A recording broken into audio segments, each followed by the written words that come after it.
আমাদের ছোট্ট ছাদে কিছু গাছ তোমাদের সাথে শেয়ার করছি। এগুলো হলো টবে কিছু আম হয়েছে, আর এর পাশে রয়েছে এগুলো জুঁই ফুলের গাছ। বেশ অনেকটা ফুল হয়েছে যার জন্য খুব সুন্দর একটা গন্ধ রয়েছে।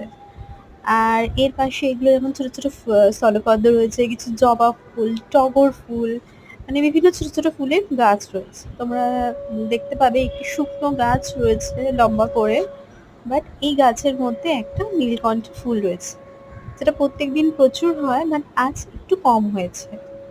এই একটা কাগজি লেবুর গাছ, যার ভীষণ সুন্দর একটা স্মেল রয়েছে। তার পাশাপাশি প্রচুর লেবুও রয়েছে। এটা একটা ছোট পেয়ারা গাছ রয়েছে, যার মধ্যে কচি কচি কিছু পেয়ারা ধরেছে। আর এর পাশে রয়েছে একটা গাছ, যেটা হলো আমাদের প্রত্যেক দিনই প্রয়োজন পড়ে প্রায়, কারি পাতা গাছ। এটা সবার বাড়িতেই মোটামুটি থাকে। আর এটা কিছু ফুল, নয়নতারা ফুলের গাছ রয়েছে। ভীষণ সুন্দর সুন্দর ফুল হয় রোজ। কিছু তুলসী পাতা গাছ রয়েছে। এটা যেমন একটা সবেদা গাছ, যেটা এই বছর প্রচুর হয়েছে, পেরে নেওয়ার পরে অল্প কিছু আর পড়ে রয়েছে গাছে।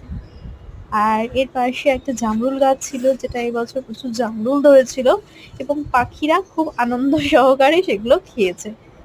আর এর মধ্যেও কিছু লেবু গাছ রয়েছে, কিছু ডাঁটা গাছ রয়েছে। আর এর মধ্যে রয়েছে হলো কিছু বোম্বাই লঙ্কা, যেটা খুব স্পাইসি হয় এবং ঘিয়ের মতো স্মেল হয়।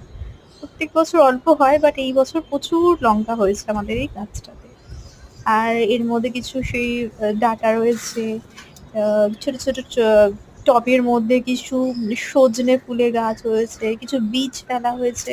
তার থেকেও সুন্দর সুন্দর পুঁই শাক, এমনি টাইপের কিছু করলা গাছ, এগুলোর মানে বীজ থেকে গাছ হয়েছে। আর তার পাশাপাশি রয়েছে যেমন আরো ফুল গাছ টাইপের রয়েছে, কিছু পেয়ারা গাছ রয়েছে, কিছু গন্ধরাজ ফুল রয়েছে। মানে এটাই আমি বোঝাতে চাইছি যে ছাদের মধ্যেও তো চাইলে সুন্দর করে ফুল গাছ কি ফল গাছ লাগানো সম্ভব।